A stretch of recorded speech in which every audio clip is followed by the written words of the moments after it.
Kate. Welcome again to my channel.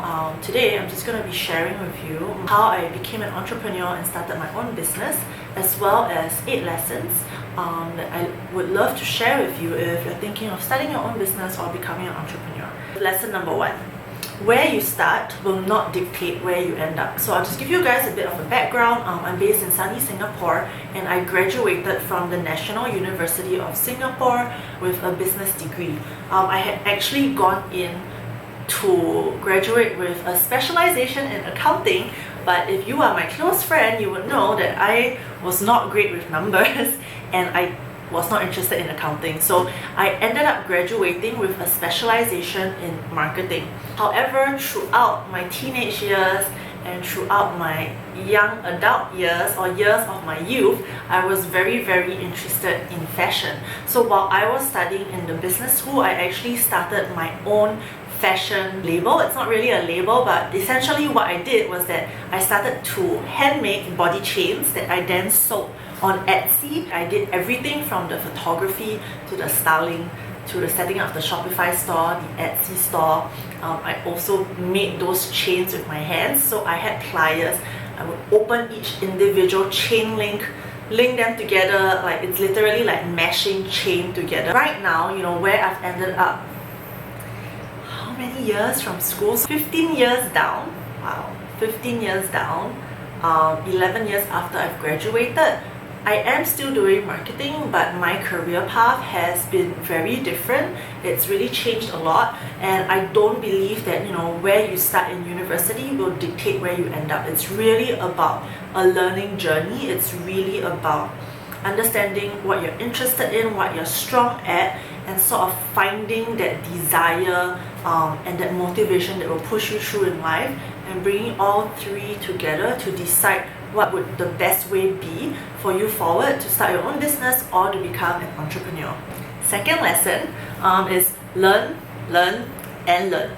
Never stop learning. After I graduated with a business degree, I was actually accepted into a law school in London. I was supposed to go directly to London to take my law degree, but what happened was that my best friend Maisha, her husband told her, hey, why don't you start a business with Kate? And she came to me with that idea, and at that time I was actually working as a style advisor in Topshop because of my passion in fashion. And she said, hey, you know, you're really good in fashion, and since we both graduated from business school together, why don't we start an online store? And I said yes. So we decided that we would fly to South Korea and we would start buying women's fashion wholesale. We did not know a single thing about it, but I just asked my best friend Google and Google gave us recommendations. So what we did was we bought a plane ticket to South Korea. We booked a really cheap hostel and we spent 2 weeks there. Every single night we would wake up at 12 midnight to go to the wholesale markets and purchase clothing. We would purchase enough clothing for the next 6 months, so we would literally be on the spot looking at designs we liked, why we liked them, and then after we purchased them at like 3 a.m. in the morning, we would go for supper, then head back to the hostel and get a good night's sleep. Once we woke up, we would then plan out for each of the upcoming collections for the next 6 months. Throughout my entrepreneurship journey, no matter what I was doing, I really had to pick up skills by myself. There was nobody we could ask. Honestly, at the start, we just literally had to ask Google, and we just had to learn the ropes by doing it. Maisha and I built the business up from scratch, just the two of us. I was the stylist, I was the merchandiser, I was the buyer, I was the photographer, and I also did pick up how to code in HTML and CSS at the start. So we did build our own website. We designed our first website, lemoxy.com, all by ourselves. We were the marketing people, we were the finance and accounting people. We did everything. Like, we reached out to influencers, and I think that's how I also learned the importance of copywriting. That's how I picked up my skills when it comes to social media marketing. And so what I want to share with you guys is that never stop learning and don't be afraid to start at the bottom. We learned a lot as well from blogs, YouTube videos, you know, just watching other people and listening to them share their experiences. I think failure is a part of life. I think applying something hands-on is the best way for you to learn something, because you get to know the inside and out of it. You get to know the nitty-gritty bits. You you get to understand how hard or how easy it is to get something done, right? It puts you in the different perspectives of a team member, and I think that's something that I've carried with me throughout my career. I still, to this day, regularly invest money in taking courses to better improve myself. So recently I just graduated from a digital marketing course. The reason I did that was because while I have a background in digital marketing, everything that I know is by trial and error and it's self-taught. I really wanted something a bit more structured. I really wanted to get a deeper understanding, especially for Google, so I've used Google Analytics for like the last 10 years, but everything is just, okay, I'm just gonna go in and I'm gonna have a look around, play around with it. If I break something, that's not an issue, but I wanted someone to tell me what exactly it can do for me and the potential of. My best advice to you when it comes to learning is to set a budget for yourself every single year, and don't scrimp on it, but make sure it's a budget that you can afford. Put aside a budget to learn a new skill every single year. Lesson number 3, which is something that's related to lesson number 2, is be willing to ask for help. Ask and you shall receive. That's literally how I got my first mentor, Grace. Hi Grace. And how I've learned so much. And the only reason our business was able to grow was we decided to say hello to fear in the face and just ask. Like, honestly, when you think about it, what is the biggest or the worst thing that can happen if you ask someone for help? They'll say no, right? Or they just won't respond. But that is not a reflection of how valuable you are as an individual. That only goes to show, they might not have time. They might not be able to take on answering your question right now. It's just not something that they can prioritize right now, and it's not a reflection of you, right? So don't take things personally. Always be willing to ask. Don't be afraid to ask, but ask in a nice, polite manner. So honestly, one of my biggest breaks in my career was that we managed to get Aomi's Song of Style as one of our ambassadors. We sent her products. She wore it and posted it, and till this day the images of Aomi Song wearing a Lamoxi item can still be found on the internet, and if I find it, I'm gonna insert this as a screenshot here. But that still gives me such joy, and it's an absolute reminder that don't be afraid to ask. We wrote her a really nice email. I understood her as a brand. I understood her as an individual. I followed her religiously on Instagram, and I know what her character is like. And so I included those personal touches in the email. I created a really personalized image for her. So it was I think Lamoxi and Aomi Song, and I put some pieces together that I felt she would like. And from there, I hope she could tell how genuine we were, and we just started conversing from there. Even though I'm in Singapore and she's in the United States, we still managed to build up a partnership, and to this day, I still apply what I learned then. As we were running Lamoxi.com, it turned into Erin.com because I asked for a mentor, and my mentor told us, hey, there's a Singapore grant called the Yes Startup Grant that you should apply for, and we were awarded $50,000, and from there we pivoted Lamoxi into Erin.com, and we stocked emerging designers in the Asia Pacific. If I didn't ask my mentor for her feedback, if I didn't ask her to become my mentor, I wouldn't have gotten those insights from her, and I wouldn't have been able to formulate such a plan for the business. So really, just don't be afraid to ask people for help. In relation to the Aomi Song story, one of my clients turned employees down the road, Pomelo Fashion. That's exactly how I managed to craft up a partnership with Jen In of Clothes Encounter. If Jen ever watches this video, hi Jen. I wrote an email to Jen, and I was like, hey Jen, I knew who Jen was, I knew her brand, I knew what she was interested in. And so when you're passionate about other people and you know their likes, their dislikes, their character, being able to craft such an email that would speak to them in their own terms, being able to understand what drives them, being able to know what they might be interested in, really helps you as a business, or even just as an individual, building such relationships. And so using that, I just crafted an email to Jen, also created a personalized image, sent her an email, and boom, that's how she actually came on board as one of Pomelo's first ambassadors. When I helped Pomelo Fashion launch in Singapore, I met Jen in Singapore. She came down to the showroom that we created for Pomelo, and yeah, those were really some of my winning moments. It was only because I was willing to ask for help and I wasn't afraid to do so. And so lesson number 4 for you is, if you are really passionate about starting something on your own, then don't give up on your side projects or side hustles, even if you have a full-time job. So continuing on from my story, we were running erin.com for a couple of years, and what happened from that is because we designed our store, we did all the marketing ourselves, we did all the branding ourselves, we started to have a couple of businesses and startups reach out to us and ask us, hey, who did your branding or who's doing your marketing? And when we told them that we were doing it, they literally would ask us for help, and we were like, okay, sure, we'll help you. And so from there, Maisha and I actually pivoted from erin.com to also helping a couple of brands that we liked with their branding, with their marketing. We started with coming up with logos for brands. We crafted their brand story because that's what we were able to do for Erin. We did brand decks really well, and I remember that was one of the first few products that we would help our clients with. And so we were juggling both at the same time, the online store and the consulting arm. And so down the line, we realized that we were really interested in helping other people's businesses and brands, and so we sold off erin.com to an Indonesian retailer and started to work full-time in our consulting business. And so that wouldn't have been possible if we hadn't continued to explore various opportunities that came knocking at our door. And I've always done this throughout the last 10 years in my career. I would always make sure that I was very upfront with my employer, and I would tell them, hey, I do also enjoy consulting on the side, and I run my own consulting business, so I would need there to be a clause, if you're cool with it, in the agreement that I'm allowed to take on side businesses, like side jobs, consulting jobs and projects for potential clients. And they were usually cool with it. So honestly, I asked for it. They were really, really flexible enough to allow it, and that was one of the key things that I always looked for in my full-time roles. And so my lesson for you guys is really just find time.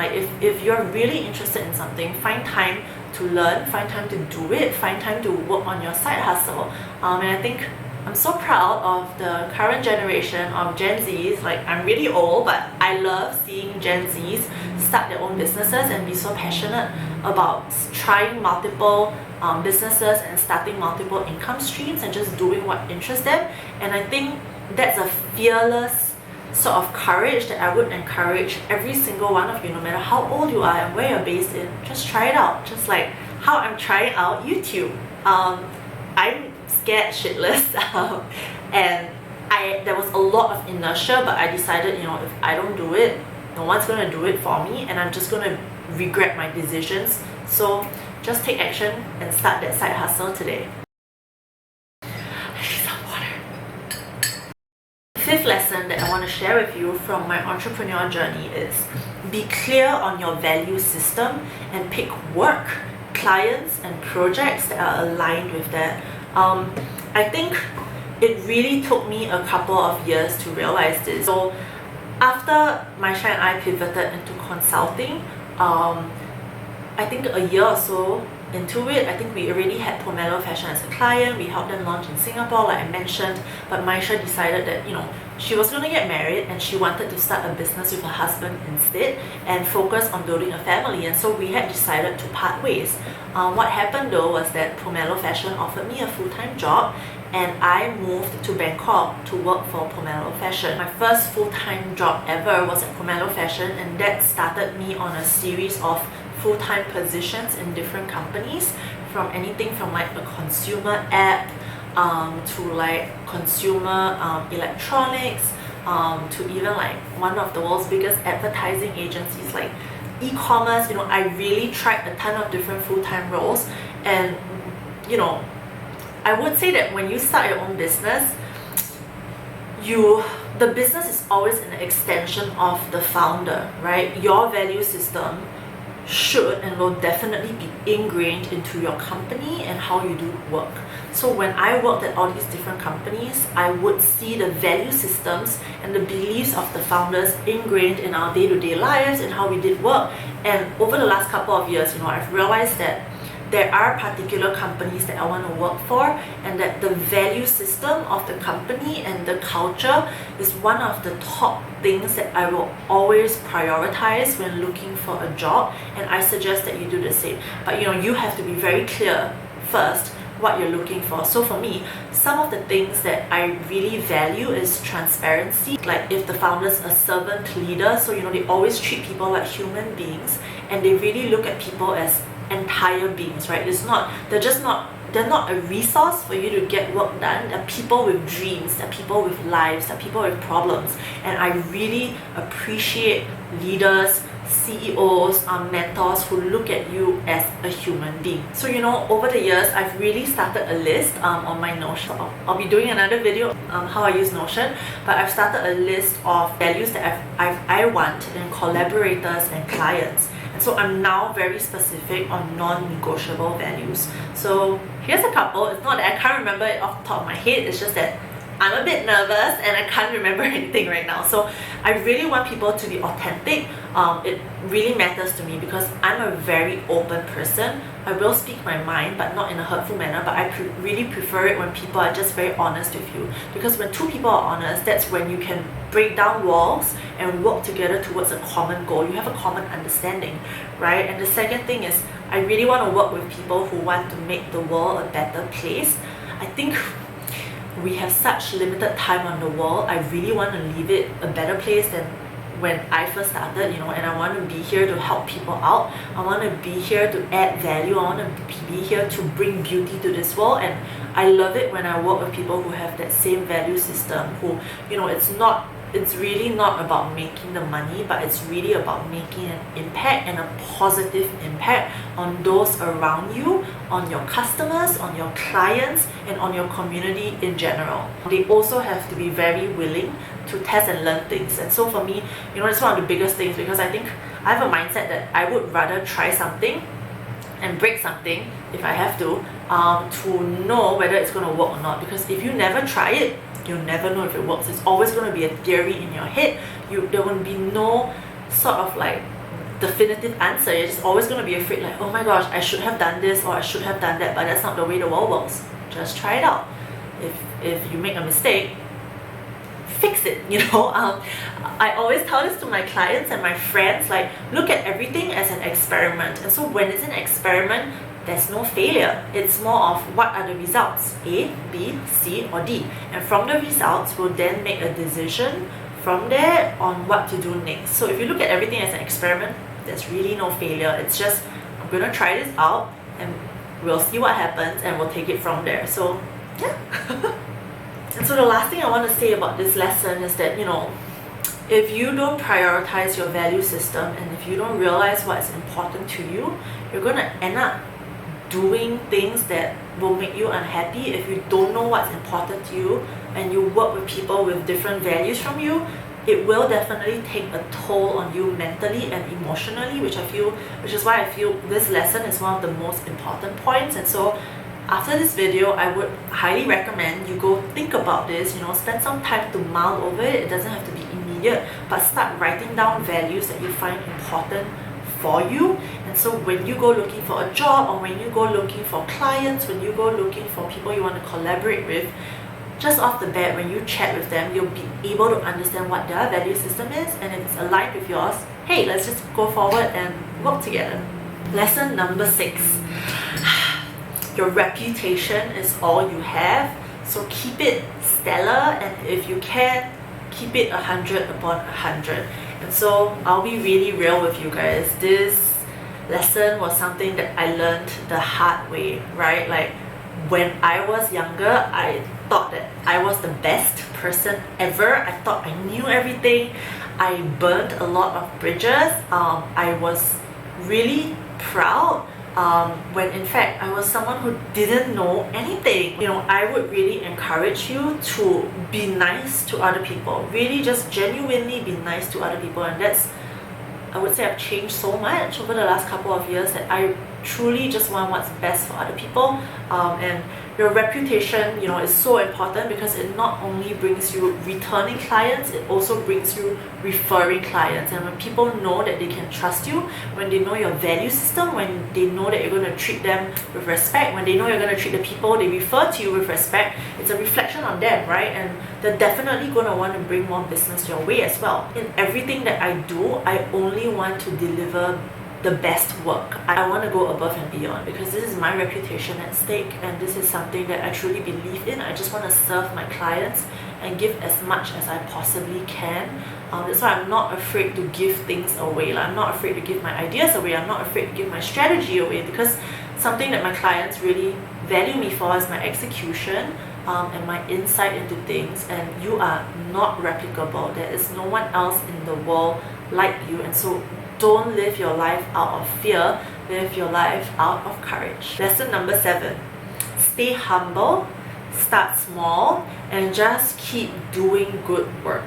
Give it away at the start if you have to. In January 2020 last year, I finally decided, and I think God also gave me the peace to understand that, hey, it's time for you to go out and start your own business again, work for yourself again. Let's not work for other people anymore. And so I left my full-time role in a startup and decided that I just wanted control over the values that ties my work and myself together. And so I really wanted to control who I worked with. I really want to work with people with similar values, and also I wanted control over my time. I've brought everything that I've learned throughout my 10 to 11 years in my career to this new season of work. Like I said, I'm really a very different person from when I first started my entrepreneurship journey. I'm so grateful for everything that I've learned, and I'm so grateful for the mercy that I've been shown, like that I still have the opportunity to start again. And so last year in January 2020, I really took it as a clean slate. I'm just starting from scratch, from the beginning, and I know nothing. I'm going to take it that I know nothing. I'm going to stay humble, and I'm just going to find ways that I can bring value to people, and using that as a starting point.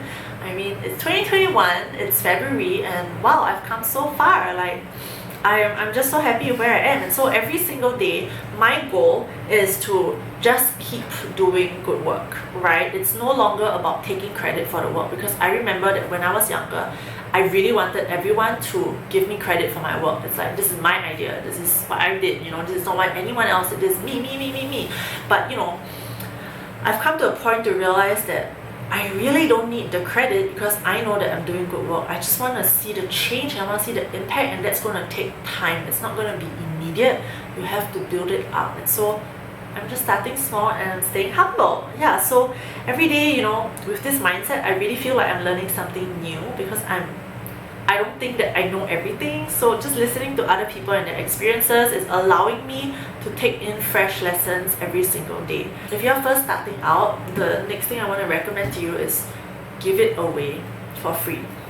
And the reason for this is because if you're new and if no one knows what you do, no one knows the quality of your work, by giving it away, you're not only helping someone in need, you're also building up a case study for yourself. You're also learning on the job. You're learning by doing. And if you put in your best effort in there and the client sees it, they'll hire you eventually. At the end of the day, just give yourself a time frame. Maybe be like, okay, I'm going to do this for you for 3 months, and then we'll reevaluate the project. And once they reevaluate the project and what you've done, pitch them, like, okay, I'm going to continue doing this for you, and this would be the rate that we're looking at, And so when you build up case studies like this, when you always collect results of your work, right? Then you can then go to other potential clients and be like, hey, I did this for so and so, these were the results, I would love to do the same for you. And that's how you start out. So give it away for free. Show people how dedicated you are, show people how diligent you are, show people how responsible you are, and just learn from there. Because if you give it away for free, it's your learning experience as well. The last and most important lesson is running towards your fear is the number one way to conquer it. Come up with a plan of action and just go for it, just like what I'm doing in this video. So anything that I'm afraid of, and I am afraid of a lot of things, I just tell myself, okay, you have to make sure you build up a habit of running towards your fear. you know. So I sat on this video for a really long time. I sat on this YouTube channel for a really long time. If you see, I started this YouTube channel, I think, oh my gosh, like maybe 5 years or more ago, and I never did anything about it. And this year I was just like propelled into action, because this year one of my mottos is run towards your fear. So if I'm fearing doing it, I'm just gonna do it, right? Every single day, one of my biggest fears is working out. It's just a mental block in there. I'm like, I need to work out. Like, I bought a spin bike, but I've not used it for the last week, right? So for me, it's running towards my fear. I'm always talking myself up, and I'm like, if I'm afraid of it, I'll just do it. What's the worst that can happen? I'm not gonna die. Nothing's gonna happen. I'm just gonna live and learn. So yeah, after watching this video, I'm just challenging you right now. What is one thing on your heart that you are so afraid of? Is there a friend you really miss and you want to reach out to, but you're just so afraid of how they respond to you? Is there something you want to start, like a project you want to work on, but you're just too afraid or you don't know where to start? Go to Google and ask, how do I... Do not be afraid of trying new things. Do not be afraid of failure. There is no failure. Failure is a man-made definition. There is no such thing as a failure. There are only experiments. You're just going to do things and you're going to learn from them. There is no failure. It's just results. And from those results, you'll determine what your next step of action is. And so, yeah, I hope you enjoyed this video. I hope you enjoyed me sharing my entrepreneurship journey. And I hope that, you know, you'll be able to start something new in 2021. If you have a question, feel free to leave your question in the comment box below and I'll definitely respond. If you're new to this channel, thank you for watching my video. Please hit the subscribe button below and please also hit the notification bell. So I'm Kate. If you want to find out more about what I do, feel free to visit my website at hellokatetan.com. I am always a work in progress. We are always a work in progress. Yeah, so I'll see you in my next video and bye!